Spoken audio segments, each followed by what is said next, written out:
Hello students, today we will study a basic concept of differentiation. Differentiation is a tool to differentiate something, to make something small. Any function we can make with the help of the differentiation, any function very small. So it's just like a mathematical tool. So it is very important aspects. It is a part of calculus. Without differentiation integration, your whole engineering mathematics is impossible. So it's one of the basic concept, and you should all have to know what is differentiation. So differentiation is all about the formulas. You have to remember the formula, and these formulas have came from first principle method. So today I will deal some basic formulas of differentiation. You have to keep on your mind these basic formulas, because these formulas are applicable in each of the questions. Means in frequent questions you will get to that these formulas you are using. So what we are going to study today, differentiation. Now number one formula is, हम लोगों की पहली formula, पहले तो हम लोग differentiation को denote करते हैं डी बाई डी एक्स से, ठीक है। और डिफरेंशिएशन का मतलब ही होता है कि कोई भी चीज़ को हम लोग क्या कर दे, to make something small, to make something small, यही होता है हमारा डिफरेंशिएशन का मीनिंग। और हम लोग इसको डिनोट करते हैं डी बाई डी एक्स। तो सबसे पहला फॉर्मूला है कि x to the power n को अगर हम लोग डिफ्रेंशिएट करेंगे तो हम लोग को मिलेगा n x to the power n minus one. Now students be carefully, हमें क्या लिखे हैं, देखो हम लोग मान लो ये हम एग्जांपल दे रहे हैं कि अगर हम x टू द पावर 5 लिखते हैं तो इस फॉर्मूला के हिसाब से अगर हमको इसका डिफ्रेंशिएशन करना हुआ, अगर हमको कोई कहे कि x टू द पावर 5 का क्या करो, डिफ्रेंशिएशन करो, तो हम ये फार्मूला ही अप्लाई कर देंगे, ठीक है। क्योंकि x to the power n का फार्मूला क्या होता है, n x to the power n minus one. तो यहाँ फार्मूला के हिसाब से हो जाएगा 5, क्योंकि n की जगह पे 5 है, x to the power 5 minus one, तो ये हो जाएगा 5x टू द पावर 4, ठीक है। अब उसके बाद मान लो कि हम हमारा दूसरा एग्जाम्पल हम ले रहे हैं, एग्जाम्पल 1 था, अब हम एग्जाम्पल 2 ले रहे हैं। एग्जाम्पल 2 में आपको डिफरेंशिएट करना है, मान लो x to the power 5 plus x cube minus 3x square, ठीक है, ये आपको डिफरेंशिएट करना है। तो देखो स्टूडेंट्स, जब भी आपको ऐसा डिफरेंशिएशन मिला, मतलब इस तरह से बीच में प्लस माइनस है, तो आप लोग ऐसा सिंपल ऐसा कर सकते हो, d by d x, x q x to the power 5 का differentiation plus d by d x. फिर हम लोग सेपरेट काम करेंगे, इसका डिफरेंशिएशन माइनस, देखो ये जो 3 है वो मेरा कांस्टेंट है, तो वो डिफरेंशिएशन से बाहर निकल कर ऐसा लिखा रहेगा डी बाई डी एक्स, और किसका डिफरेंशिएशन, एक्स स्क्वायर का डिफरेंशिएशन, ठीक है। ऐसा हम लोग लिखेंगे, 3 को बाहर लिख देंगे। जब भी हम लोग पहले भी कैलकुलेशन करते थे क्लास 10th में, और अगर हमारा इस तरह से कुछ कांस्टेंट रहता है तो हम लोग उसको सिंपल है यही काम करते थे, क्योंकि हम लोग ये 3 को तो कुछ कर नहीं सकते। तो अब देखो मेरे पास क्या हुआ, हम यहाँ पे फिर से वापस लिखते हैं d by d x x to the power 5 plus d by d x x to the x का cube minus 3 d by d x x square, ये है। अब देखो यहाँ पे हम लोग क्या करेंगे, इसका डिफरेंशिएशन करेंगे कैसे, x टू द पावर 5 का डिफरेंशिएशन अभी बताए, formula n x to the power n minus one होता है, तो 5x to the power 5 minus one हो जाएगा, प्लस एक्स क्यूब का हो जाएगा 3x to the power 3 minus one, फिर माइनस ये 3 इंटू एक्स स्क्वायर का डिफरेंशिएशन होगा। देखो ये तो 3 पहले से था, अभी हम ये फॉर्मूला लगा रहे हैं, तो देखो एक्स स्क्वायर है तो 2 into x to the power 2 minus one, तब अब आप इसको मल्टीप्लाई करो, x to the power 4 plus 3x square minus 3 टू जा 6, और x to the power 2 minus one मतलब x, समझ में आया। तो यही हमारा क्या हो जाएगा, आंसर हो जाएगा। तो ये हमारा था पहला फॉर्मूला। दूसरा फॉर्मूला में आप देखो, हमारा दूसरा फॉर्मूला है कि d by d x e to the power x, e मतलब होता है एक्सपोनेंट, तो एक्सपोनेंट का पावर x इसका डिफरेंशिएशन वही होता है। अगर e to the power x है तो e to the power x ही उसका डिफरेंशिएशन हो जाएगा। फॉर एग्जाम्पल अगर हम मान लो कि एक ऐसा क्वेश्चन दिए, एग्जाम्पल के तौर पे हम मान लो ऐसा क्वेश्चन दिए कि आपको डिफरेंशिएट करना है e to the power x plus x square, इसका आपको क्या करना है, डिफरेंशिएशन करना है। तो अभी हम जस्ट क्या बताएं आप लोगों को कि अगर 3 मेरा कांस्टेंट है तो वो डिफरेंशिएशन के बाहर चला जाएगा, मतलब 3 आपका बाहर चला गया तो इस तरह का फॉर्मेट आ गया। ठीक है, अब हम डिफरेंशिएशन सिर्फ e to the power x का करेंगे, प्लस एक्स स्क्वायर का डिफरेंशिएशन करेंगे। ठीक है, तो आपका क्या आंसर होगा, 3 e to the power x का डिफरेंशिएशन क्या होता है, e to the power x ही होता है, प्लस एक्स स्क्वायर का डिफरेंशिएशन क्या होता है, वो 2x होता है। 2x अब हम धीरे धीरे याद आ रहा होगा कि 2, चूँकि ये n है तो n को इधर लिख दिए और 2 - 1 हम लिख दिए। चलो हम अभी आप लोग फर्स्ट टाइम पढ़ रहे हो तो इतना इलेबोरेट करके लिख रहे हैं 2x। ठीक है, तो आप लोग धीरे धीरे ना आप लोग खुद याद आ जाएगा, आप लोग तुरंत एकदम पकड़ोगे कि अगर हम पूछेंगे x टू द पावर 7 तो आप तुरंत समझ जाओगे कि अच्छा 7 e टू द पावर 6। अब हम लोग नेक्स्ट देखो क्या देख रहे हैं, थर्ड नंबर। अब हम लोग थर्ड फार्मूला की ओर जा रहे हैं। थर्ड फार्मूला होता है डिफरेंशिएशन का हम लोगों का d/dx a to the power x। देखो ई जो है वो कभी चेंज नहीं होता है, ई मतलब एक्सपोनेंट ही होता है, यहाँ जब भी आप देखोगे ई होगा। लेकिन यहाँ का ये का मतलब होता है कि कोई अर्थमेटिक नंबर, मतलब कोई नंबर है ना। हम कभी यहाँ पे 2 टू द पावर x लिखा हो सकता है, 3 टू द पावर x लिखा रह सकता है, कुछ भी लिखा रह सकता है। इसका डिफरेंशिएशन का formula a to the power x log e a होता है। ठीक है, क्या होता है, log e a, ये होता है फॉर्मूला। तो आप लोग लॉग का कंसेप्ट बहुत लोगों को नहीं पता होगा, क्लास 10th में तो जनरली हम लोग लॉग वगैरह पढ़ते नहीं हैं। तो हम पहले आप लोगों को थोड़ा सा लॉग का इंट्रोडक्शन यहाँ पे दे दे रहे हैं कि देखो लॉग का मतलब क्या होता है। अब जैसे मान लो कि आपका अब हम लोग कुछ भी लेके चलते हैं कि x to the power a is equal to y. ठीक है, x to the power a का मतलब क्या होता है, y। हम ये मान के चल रहे हैं कि x टू द पावर मेरा y होता है। तो इसी चीज़ को हम लोग लॉग के फॉर्मेट में कैसे लिखेंगे, यही चीज़ हमारा लॉग के फॉर्मेट में लिखाता है। ठीक है, कि अगर x to the power a तुम्हारा क्या है, y है, मतलब कि मान लो कि हम इसको जस्ट ऐसे लिख रहे हैं कि 2 टू द पावर 3 मेरा 8 है। ठीक है, तो इसी को अगर हम लोग लॉग के फॉर्मेट में लिखेंगे तो हम इसको ऐसे लिखेंगे 2, यहाँ पे लिखेंगे 8, तब इसका आंसर आएगा 3। मतलब 2 को 8 बनाने के लिए उसे कितना पावर देना होगा, तो वो आंसर होता है।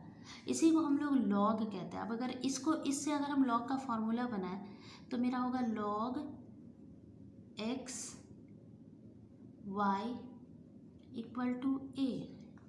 समझ में आया यहाँ पे हम क्या कहना चाह रहे हैं, ये होता है log. Actual meaning of log क्या होता है कि आप x का में कितना पावर लगाओगे कि y आ जाएगा, ये चीज़ करना है। मतलब x में आप कितना पावर लगाओगे कि आपका आंसर y आ जाएगा, ये जो y है वो आ जाएगा। ठीक है ना, तो x में हम कितना पावर लगाएंगे जो y आ जाएगा वही हम लोग log से निकालते हैं। तो वही अगर तुम सोचो कि अगर हम ऐसा लिख दें कि log 3 और 27 तो इसका भी आंसर 3 होगा। मतलब 3 में हम कितना पावर लगाएंगे कि मेरा आंसर 27 आ जाए तो भी मेरा आंसर क्या होगा, 3 होगा। इसके अलावा log के कुछ जनरल फार्मूलाज भी होते हैं,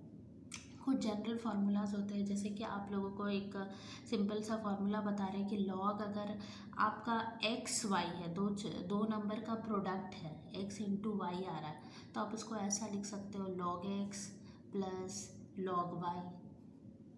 ठीक है, log x plus log y लिख सकते हो। अगर आपका log x divided by y आ रहा है तो आप इसको लिख सकते हो log x minus log y। सबसे इम्पॉर्टेंट फार्मूला होता है कि मान लो कि आपका यहाँ पे आ रहा है log x to the power n, तो आप इसको लिख सकते हो n log x। मतलब ये वाला जो n है वो इधर आ जाएगा। जैसे फॉर एग्जांपल हम इसमें एक दे दें कि अगर आपका लिखा हुआ है log 2 का क्यूब। ठीक है, log आपका क्या लिखा हुआ है, 2 का क्यूब, तो log 2 का क्यूब में आप लोग क्या लिख सकते हो, 3 log 2, ठीक है ना, ये लिख सकते हो आप। तो ये आपका लॉग का सिंपल कंसेप्ट है। वैसे हम लोग लॉग को थोड़ा इलेबोरेटिव वे में भी सेमेस्टर्स में पढ़ेंगे, लेकिन अभी आप जस्ट ये देखो कि इंटीग differentiation of a to the power x जो होता है वो क्या होता है, a to the power x log e a होता है, ठीक है ना। तो हम लोग यहाँ पे अब जैसे मैं एक आपको छोटा सा एग्जांपल देके इसको समझाते हैं कि डिफरेंशिएशन हमको करना है, मान लो 2 टू द पावर x का, क्या करना है, 2 टू द पावर x का हमको डिफरेंशिएशन करना है। तो हम लोग from with the help of this formula क्या लिख सकते हैं, 2 to the power x log e2, ठीक है, यही हमारा आंसर हो जाएगा। समझ में आया है? ये 3 फार्मूला अभी तक हम सिर्फ डील किए हैं, वो तो लॉग का कंसेप्ट बीच में आ गया थोड़ा, लेकिन डिफरेंशिएशन का में हम लोग क्या क्या फार्मूलाज पढ़े। सबसे पहला फार्मूला पढ़े हम लोग, ध्यान दो कि हम लोग सबसे पहला फार्मूला पढ़ें कि x to the power n जो होता है वो n x to the power n-1 होता है। दूसरा फार्मूला पढ़े कि अगर d e to the power x जो होता है वो क्या होता है, e to the power x ही होता है। फिर हम लोग इसी में हम लोग थर्ड फार्मूला क्या पढ़े कि differentiation of a to the power x जो होता है वो मेरा क्या होता है, a to the power x log e, ठीक है। अब हम लोग नेक्स्ट इसमें पढ़ाई कर, इसमें हम लोग नेक्स्ट फार्मूला देखते हैं क्या, कि सबसे इम्पॉर्टेंट फार्मूला है यहाँ पे कि log, fourth formula, differentiation of sine x. Sine x का डिफरेंशिएशन क्या होता है, तो देखो साइन एक्स का डिफरेंशिएशन बहुत सिंपल है, साइन एक्स का डिफरेंशिएशन होता है कॉस एक्स, ठीक है।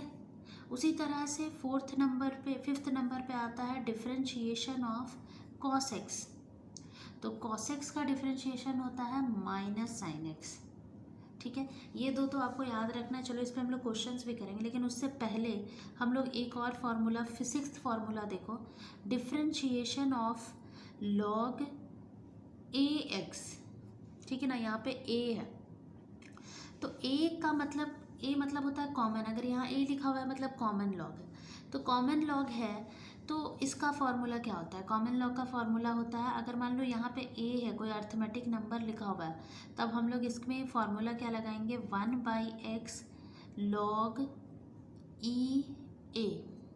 लेकिन अगर मान लो कि हमारे पास है, ऐसा है, हमारे पास फार्मूला है d/dx log ई एक्स। दो तरह का लॉग होता है, एक नेचुरल लॉग होता है और एक कॉमन लॉग होता है। तो नेचुरल लॉग मतलब कि ये ई लगा हुआ रहेगा, एक्सपोनेंट, मतलब इसका वैल्यू चेंज नहीं होता है, एक्सपोनेंट मतलब 2.717 ऐसा इसका वैल्यू होता है एक्सपोनेंट का, ई का। लेकिन हम लोग ई हमेशा रहेगा, लेकिन जहाँ भी ए रहेगा तो जब आप कभी आपका क्वेश्चन के हिसाब से यहाँ पे 2, 3, 4 ऐसा कुछ भी हो सकता है, ठीक है। तो इसका वैल्यू आपका क्या हो जाएगा, 1/x log ई एक्स का मतलब क्या हो जाएगा, इसका डिफरेंशिएशन 1/x हो जाएगा, ठीक है। तो ये दोनों डिफरेंस को आप याद रखना कि अगर मेरा log ई है तो वो हमारा कहलाता है नेचुरल लॉग, और अगर सिर्फ लॉग है, यहाँ पे a मतलब कुछ भी हो सकता है, 10, 2, 1, 3, 4, 5 कुछ भी, उसको हम लोग कहते हैं कॉमन लॉग। तो आप कभी देखना, कभी क्या कैलकुलेटर में देखना कि एक आपका वो लॉग लिखा रहता है और एक आपको ln लिखा रहता है, ठीक है ना। तो ये लॉग का मतलब कॉमन लॉग होता है और एक लॉग का मतलब हमारा नेचुरल लॉग होता है। और जनरली जो कॉमन लॉग होता है उसमें बेस हम लोग 10 लेके चलते हैं, ये मतलब हम लोग का जनरल है कि हम लोग बेस 10 लेके चलते हैं, और जो ln होता है उसका जो बेस होता है वो ई होता है, ठीक है ना, ई होता है उसका बेस। तो ये चीज़ को बस आप ध्यान रखना कि दो तरह का लॉग्स होता है हमारे पास। तो अब हम लोग नेक्स्ट इसमें ये डिफरेंशिएशन देख लो कि नेचुरल लॉग में ये लॉग ई एक्स जो होता है 1/x होता है, और लॉग ए एक्स जो होता है 1/x log ई ए होता है, ठीक है ना। ये हमारा फॉर्मूला होता है। अब हम लोग नेक्स्ट देखो क्या देखेंगे, साइन कॉस देख ही लिए। अब हम लोग 8 नंबर में देख रहे हैं डिफरेंशिएशन ऑफ साइन कॉस देख लिए। अब हम लोग देखते हैं टैन का, ठीक है ना। टैन का क्या होता है, tan x is equal to होता है सेक स्क्वायर एक्स, ये होता है sec square x tan x का फॉर्मूला। देखो स्टूडेंट्स, हम जो भी तुम लोगों को फॉर्मूला बता रहे हैं, हम चाहते हैं कि जब हम ये सेमेस्टर शुरू हो और जब हम डिफ्रेंशिएशन पढ़ाना शुरू करें आप लोगों को, तो ये सब फॉर्मूला आपके दिमाग में बिल्कुल बैठा हुआ होना चाहिए। उस समय कोई स्टूडेंट ये ना कहे कि मैम नहीं याद है, क्योंकि हम जनरली मेरा जब हर सेमेस्टर का ये एक्सपीरियंस है कि सब कोई साइन कॉस लॉग सब के फार्मूला में कंफ्यूज रहते हैं। अचानक से जब हम ये सारा फार्मूला उन लोगों के सामने लाते हैं तो लोग बोलते हैं बहुत टफ है, बहुत टफ है। बस 5-6 फार्मूला याद रखना है, मतलब मान के चलो मैक्सिमम 10 से 12 फार्मूला याद रखना है। तो इंजीनियरिंग अगर आपको करना है तो ये सब चीज़ को तो याद रखना ही पड़ेगा। और अभी से ही सोचो, अगर आप याद कर लोगे, अभी जब क्लास स्टार्ट होगा तब तक तो आपको एकदम यूज टू हो जाओगे, आपको कोई दिक्कत नहीं होगा। तो इसीलिए यहाँ पे ये सब फार्मूलाज को एकदम ध्यान में रखना। हमारा 9th फार्मूला है d/dx। हम लोग किसका निकालेंगे? कॉट एक्स का। तो कॉट एक्स का फॉर्मूला होता है minus of cosec square x. ठीक है। अब उसके बाद देखो हमारा नेक्स्ट फार्मूला क्या आता है, 10th फार्मूला d/dx सेक एक्स। ठीक है। तो देखो अब सेक एक्स हम लोग देखो आप ऑलरेडी जानते हो ट्रिग्नोमेट्री में कितने मेंबर्स होते हैं, sine cos tan cot cosec और सेक। तो हम लोग साइन कॉस और टैन और कॉट का तो अगर हम लोग डिफ्रेंशिएशन पढ़ लिए तो ऑब्वियसली सेक और कोसेक का भी होगा। तो सेक का होता है सेक एक्स टैन एक्स। ठीक है, ठीक है। चलो अब उसके बाद अगर हम लोग नेक्स्ट देखेंगे d/dx ऑफ किसका? कोसेक एक्स का। कोसेक एक्स का तो वो होता है minus of cosec x cot x. ठीक है। तो ये हमारा फॉर्मूला है। तो students, I hope that you all will learn this formula, because without this formula it's impossible to succeed, means to move further in integration or any other engineering mathematics। ठीक है। तो ये हमारे पास 11 फार्मूला है। हम ये तो PDF आप लोगों को शेयर करेंगे ही, लेकिन हम ये आशा करेंगे कि आप लोग इसे याद रखोगे। अब देखो यहाँ पे हम एक चीज़ बताने वाले क्या है कि एक ट्रिक है। जैसे देखो ये C से शुरू हो रहा है, कॉस, कॉट आपका C से शुरू हो रहा है और कॉसेक भी आपका C से शुरू हो रहा है। तो जो भी C से शुरू हो रहा है उसके पहले माइनस लगाएं। ठीक है। तो ये आप लोग भी वैसे, ये जब आप लोग भी याद करते हैं तो ये चीज़ आप लोग भी इस चीज़ को महसूस करते हैं और आप लोग भी ये वाला याद करने के लिए इस कंसेप्ट को यूज़ करते हैं। तो ये चीज़ को ध्यान रखना कि जो भी चीज़ C से शुरू हो रहा है वहाँ उसके पहले हम लोग माइनस लगा रहे हैं, तो आप लोग का कभी गलत नहीं होगा, क्योंकि जनरली स्टूडेंट माइनस छोड़ देते हैं। और ये माइनस का जो प्रॉब्लम है वो क्लास 10th से चला आ रहा है। आप लोग है ना कैलकुलेशन करते वक्त माइनस प्लस का माइनस करना है, फैक्टराइजेशन में ये सब माइनस वाला जो है प्रॉब्लम वो तो पहले से चला आ रहा है। तो इसीलिए ये भी ध्यान में रखना, जो C से शुरू हो रहा है उसका डिफरेंशिएशन में माइनस हो रहा है। ठीक है। अब हम लोग कुछ क्वेश्चंस करते हैं जिसमें इन फार्मूलाज का यूज़ होगा। एक बार आप लोग फिर से देख लो कि साइन एक्स का कॉस एक्स होता है, कॉस एक्स का माइनस साइन एक्स होता है, लॉग ए एक्स का 1/x लॉग ई ए होता है, लॉग ई एक्स का 1/x होता है, टैन एक्स का सेक स्क्वायर एक्स होता है और कॉट एक्स का माइनस कॉसेक स्क्वायर एक्स होता है, सेक एक्स का सेक एक्स टैन एक्स होता है और कॉसेक एक्स का कॉस एक्स कॉट एक्स होता है। तो देखो अब इन फॉर्मूला की मदद से अगर हम आप लोगों को एक क्वेश्चन दें, ध्यान से देखना, आप लोगों को डिफ्रेंशिएट करना है। ठीक है। लॉग एक्स, ठीक है, log x plus x square plus 3 sec x. तो आप इसका आंसर क्या लाओगे? अगर आपको इस चीज़ का डिफरेंशिएशन करना है तो आंसर क्या लाओगे? सिंपल डायरेक्ट फार्मूला लगाओ। लॉग एक्स का हम लोग का क्या होगा? 1/x प्लस एक्स स्क्वायर का मतलब क्या होता है? 2x to the power n-1 और 3 सेक एक्स का डिफरेंशिएशन ऑफ सेक एक्स। अगर आप सेक एक्स का डिफरेंशिएशन देखोगे तो यही लिखा हुआ है सेक एक्स का सेक एक्स टैन एक्स होता है। तो 1/x plus 2x to the power n मतलब क्या हो गया यहाँ पे 2 हो जाएगा ना, 2 - 1 तो मतलब 1 प्लस 3 सेक एक्स, और यहाँ पे इसको अगर आप करोगे तो ये हो जाएगा आपका 3 सेक एक्स टैन एक्स। तो ये आपका क्या हो जाएगा स्टूडेंट्स? फॉर्मूला। ठीक है। तो ये फार्मूला पे एकदम डायरेक्ट बन रहा है, लेकिन अभी हम लोग फार्मूला पे ही डायरेक्ट वाला पढ़ रहे हैं, इसलिए हम लोगों को समझ में आ रहा है कि अच्छा फार्मूला से डायरेक्टली बन रहा है।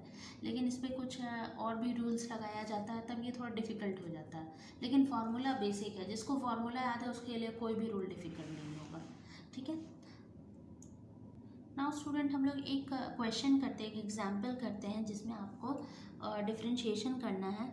क्वेश्चन है, आप लोगों को डिफ्रेंशिएट करना है x प्लस 2 का होल स्क्वायर।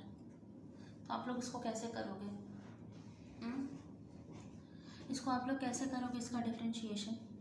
तो देखो, इसका डिफ्रेंशिएशन करने का मेरा एक तरीका क्या है कि हम लोग तो जानते हैं a प्लस बी का होल स्क्वायर क्या होता है, a का स्क्वायर प्लस 2ab। a का काम x कर रहा है और b का काम 2 कर रहा है, प्लस 2 का स्क्वायर। यही ना हम लोग पढ़े हैं, क्लास 8 में पढ़े हैं इसे। तो d by d x, x square plus 4x plus 4 होगा। अब इसका आप डिफ्रेंशिएशन तो आराम से कर लोगे।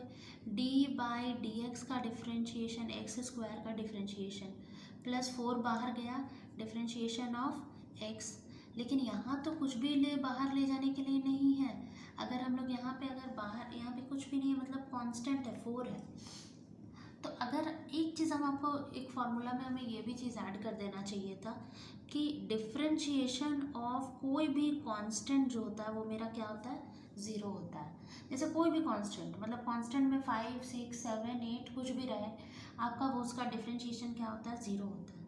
तो यहाँ पे देखो, अगर हम लोग एक्स स्क्वायर का डिफ्रेंशिएशन करेंगे तो ये हो जाएगा 2x⁻2 - 1 प्लस 4x का अगर हम लोग डिफ्रेंशिएशन करेंगे तो देखो x का पावर क्या है, 1। यहाँ पे x के ऊपर कुछ नहीं है, मतलब कि क्या है, पावर उसका 1 है, तो 1 इधर आएगा और x⁻1 - 1 हो जाएगा अकॉर्डिंग टू फार्मूला याद करो, n x⁻n - 1 होता है ना। तो अगर मान लो x का पावर ही 1 है तो 1 यहाँ आएगा और 1 - 1 हो जाएगा। और ये जो अभी तुरंत बताएं कि कांस्टेंट का डिफ्रेंशिएशन क्या होता है, 0। तो अब यहाँ पे ध्यान से देखो, हम लोग काम क्या करेंगे। 2 - 1 क्या होता है, 1 plus 4x to the power क्या हो जाएगा, 1 - 1 0। और ये तो मेरा 0 है ही। अब किसी को अगर क्लास 8 की वो चीज़ें याद होंगी कि कोई भी चीज़ का पावर अगर 0 होता है तो उसका मतलब क्या होता है, 1 होता है। ये हम लोग क्लास 8 में एक्सपोनेंट्स एंड पावर वाले चैप्टर में पढ़े थे। तो 2x प्लस 4 और इसका वैल्यू 1, 4 1 जा क्या होगा, 4। तो आंसर मेरा क्या आने वाला है, 2x प्लस 4। ठीक है। तो ये एक सिंपल डिफ्रेंशिएशन था। उसी तरह से अगर मान लो कि हम आपको क्या दे दिए कि अब आप डिफ्रेंशिएट करके दिखाओ कि x प्लस 3 का क्यूब, x प्लस 3 का क्यूब, अगर हम इसे डिफ्रेंशिएट करने दे दिए, तब आप लोग बताओ इसको कैसे डिफ्रेंशिएट करोगे। किसी को फार्मूला तो याद ही होगा जो आप लोग क्लास 8 में पढ़े थे। हम लोग क्या पढ़े थे, फार्मूला कि x प्लस 3 है ना। तो पहले तो फार्मूला हम देखते हैं। देखो, हम आप लोगों को फार्मूला बता रहे हैं कि a प्लस बी का होल क्यूब का फार्मूला क्या पढ़े थे कि a³ प्लस b³ प्लस, ठीक है, उसके बाद हम लोग पढ़े थे 3a² प्लस 3ab²। कोई स्टूडेंट बोलेगा नहीं मैम हम तो ये पढ़े थे, तो भाई सेम ही है दोनों। 3ab को कॉमन ले लिए तुम, तो यहाँ पे a प्लस बी बचा, तो इनडायरेक्टली दोनों फार्मूला सेम ही है। अब now if we will use this formula to expand this function, तो मेरा क्या आएगा, देखो x प्लस 3 का होल क्यूब क्या होगा, x का क्यूब प्लस 3 का cube plus 3 into x² into 3। क्योंकि देखो ये 3 तो फार्मूला है, a का काम कौन कर रहा है, x, तो x का स्क्वायर इंटू b का काम कौन कर रहा है, 3 प्लस 3 इंटू एक्स इंटू 3 का स्क्वायर। तो मतलब अब जब आप इसको कैलकुलेट पूरी तरह से करोगे तो you will get x³ plus 3 3 ज़ा 9 27 प्लस 3 3 ज़ा 9x² प्लस 3 3 3 27x। सबको दिख रहा है, समझ में आ रहा है हम क्या कर रहे हैं। मतलब हम लोग ये चीज़ हम लोगों को मिलेगा, हम थोड़ा हाईलाइट कर दे रहे हैं क्योंकि स्पेस कम हो। हाँ ठीक है, मतलब हम लोगों को ये वैल्यू मिलेगा। If you will expand this you will get this. तो इनडायरेक्टली हमें क्वेश्चन क्या कह रहा है कि डिफ्रेंशिएट करो किसका, x³ plus 27 plus 9x² plus 27x का डिफ्रेंशिएशन करो। तो जैसे कि अभी हम तुरंत फार्मूला बताए थे, फार्मूला में क्या बताया कि d/dx हम लोग सबसे पहले x³ का करेंगे, फिर हम लोग डिफ्रेंशिएशन किसका करेंगे 27 का, फिर हम लोग डिफ्रेंशिएशन करेंगे 9 बाहर निकल जाएगा तो हम लोग डिफ्रेंशिएशन करेंगे d/dx ऑफ x² का, फिर हम लोग 27 बाहर चला जाएगा तो d/dx ऑफ x का, इसका डिफ्रेंशिएशन करेंगे। तो देखो हमें क्या मिलेगा, x³ का डिफ्रेंशिएशन क्या होता है 3x³ 3 - 1 प्लस ये तो कांस्टेंट है, कांस्टेंट का डिफ्रेंशिएशन तो 0 होगा, प्लस 9x² मतलब 2x² 1, ठीक है, प्लस 27 x का पावर 1 है मतलब 1 × x⁻1 - 1, ठीक है। बहुत सिंपल है एकदम, बस स्टेप बाइज स्टेप इसको समझते चले जाओ तो यहाँ पे कहीं पर भी किसी तरह का कोई डाउट नहीं होगा। 3, अब देखो x⁻³ - 1 मेरा क्या हो जाएगा x² प्लस 0 प्लस 9 2 ज़ा मेरा 18 होता है और x का पावर 1 हो जाएगा, और प्लस 27 x⁻1 - 1 क्या हो जाएगा 0 हो जाएगा। तो ये मेरा हो जाएगा 3x² प्लस 18x प्लस इसका पावर क्या होता है x⁻0 मतलब 1 होता है तो प्लस 27। तो यही हमारा क्या हो जाएगा स्टूडेंट्स आंसर, ठीक है। समझ में आया कैसे कर रहे हैं हम लोग काम, यहाँ पे सिंपल है बहुत, आपको सिर्फ फार्मूला को ध्यान में रखना है। अब इसके अलावा कभी कभी ये दे देता है कि चलो इसमें ही तुमको एक sin x cos x ये सब मल्टीप्लाई करके दे देगा कि डिफ्रेंशिएट करके दिखाओ x3x⁵ plus 2x plus 3 sin x plus उसको जानबूझ के लंबा किया जाएगा 3 tan x, इस तरह से कर दिया जाएगा। तो ये क्या है आपका टोटली फार्मूला पे बेस्ड है। ये लंबा सा डिफरेंशिएशन सिर्फ देखने में लग रहा है लेकिन है एक्चुअल में बहुत सिंपल।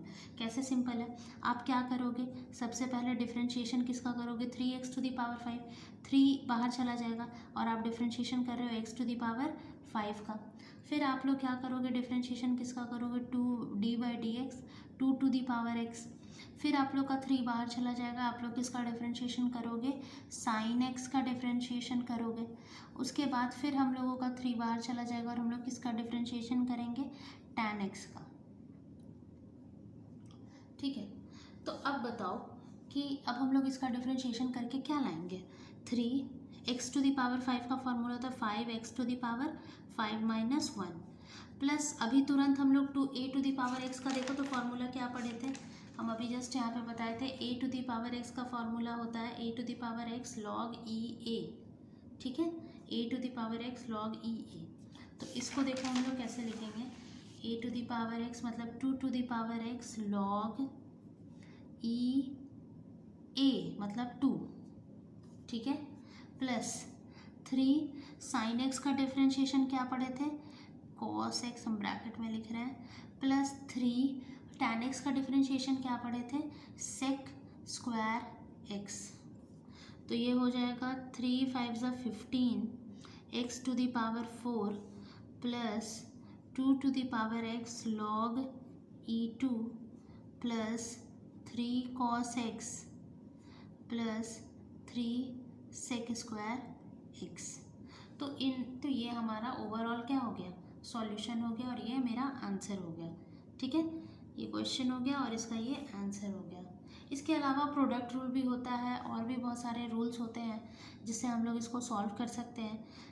मतलब और भी एक क्वेश्चन रूल होता है, प्रोडक्ट रूल होता है, तो वो सब हम लोग क्लास के दरमियान पढ़ेंगे कि क्वेश्चन रूल में क्या होता है और प्रोडक्ट रूल क्वेश्चन रूल में क्या होता है। और एक चीज़ हम बता देते हैं आप लोगों को स्टूडेंट्स कि प्रोडक्ट रूल क्या होता है। देखो प्रोडक्ट रूल बहुत सिंपल है समझना, ध्यान से समझना कि हम लोग इसमें करते क्या है। मान लो कि दो चीज़ का प्रोडक्ट दिया हुआ है और आपको क्या करना है डिफरेंशिएशन करना है। जैसे मान लो f(x) है एक फंक्शन और g(x) है एक फंक्शन, ये दोनों का आपका प्रोडक्ट दिया हुआ है। प्रोडक्ट को ऐसे ही ना मल्टीप्लाई तो उसका आपको डिफ्रेंशिएशन करना है। तो आपको करना क्या है इसमें कि आप पहला फंक्शन को छोड़ो, ये रूल है, पहला फंक्शन को छोड़ो, दूसरा फंक्शन का डिफ्रेंशिएशन, प्लस दूसरे फंक्शन को आप छोड़ो, पहला फंक्शन का डिफ्रेंशिएशन। यही बहुत सिंपल सा काम हम लोग बस करते हैं। पहला फंक्शन को छोड़ो, दूसरे का डिफ्रेंशिएशन, दूसरे फंक्शन को छोड़ो, पहला का डिफ्रेंशिएशन। अब मान लो कि हम आपको डिफ्रेंशिएशन करने दिए हैं साइन एक्स और इंटू कॉस एक्स का, तो आप कैसे इसको डिफ्रेंशिएट करोगे? आप लोग इसको ऐसे मल्टीप्लाई, प्लस रहता तो साइन का अलग से डिफ्रेंशिएशन और कॉस का अलग से डिफ्रेंशिएशन कर देते, लेकिन जब प्रोडक्ट में है तो you can not do like that. तो आपको क्या करना होगा, जब साइन एक्स को छोड़ो, कॉस एक्स का डिफ्रेंशिएशन, कॉस एक्स का डिफ्रेंशिएशन हम लोग करेंगे, प्लस कॉस एक्स को छोड़ो और किसका डिफ्रेंशिएशन करेंगे, साइन एक्स का। ठीक है, तो देखो साइन एक्स का डिफ्रेंशिएशन, कॉस एक्स का differentiation minus of sine x होता है, ठीक है, प्लस कॉस एक्स और साइन एक्स का डिफ्रेंशिएशन कॉस एक्स होता है, ठीक है ना। तो देखो जो स्टूडेंट्स को ये फॉर्मूला ही ठीक से याद नहीं होगा तो लोग तो यही कंफ्यूज हो जाएगा कि अरे कॉस एक्स का साइन एक्स बस लिख देगा, माइनस लिखेगा ही नहीं, तब तो वो पूरी तरह यहीं पे कंफ्यूज हो जाएगा। तो इसीलिए देखो यहाँ पे हमारा फार्मूला का बहुत इंपॉर्टेंट रोल है, minus of sine square x plus cos square x होगा। समझ में आया? ये होता है डिफ्रेंशिएशन करने के बाद इसका आंसर। तो देखो स्टूडेंट, हम आप लोगों को एक क्वेश्चन दे रहे हैं, इसको आप लोग सॉल्व करके रखना और हम लोग लाइव क्लास में इसको देखेंगे कि आप लोगों से क्या, आप लोगों का क्या आंसर आया। एक्स स्क्वायर साइन एक्स का डिफ्रेंशिएशन। दूसरा क्वेश्चन है, आप लोगों को सॉल्व करके रखना है इसको, एक्स लॉग एक्स, ठीक है ना। लॉग एक्स मतलब यहाँ पे ई वाला लॉग एक्स है ना, लॉग ई एक्स है। तो इसको आप लोग ये दो क्वेश्चंस को सॉल्व करके रखना और जो भी आप लोगों को अभी के सेशन में डाउट हुआ है उसको आप लोग मेरे से वहाँ लाइव सेशन में पूछ लेना। लेकिन ये प्रोडक्ट रूल स्टूडेंट्स याद रखना कि अगर जब भी दो फंक्शन का प्रोडक्ट हम लोग करते हैं तो पहले को छोड़ो दूसरा का डिफ्रेंशिएशन, दूसरे को छोड़ो पहला का डिफ्रेंशिएशन और बीच में हम लोग प्लस का साइन लगाते हैं। तो ये दो क्वेश्चन हमको लग रहा है कि आप लोगों से बन जाएगा। तो I will discuss in discussion for in live class that what is your answer in both the questions, so be ready for that question. Thank you.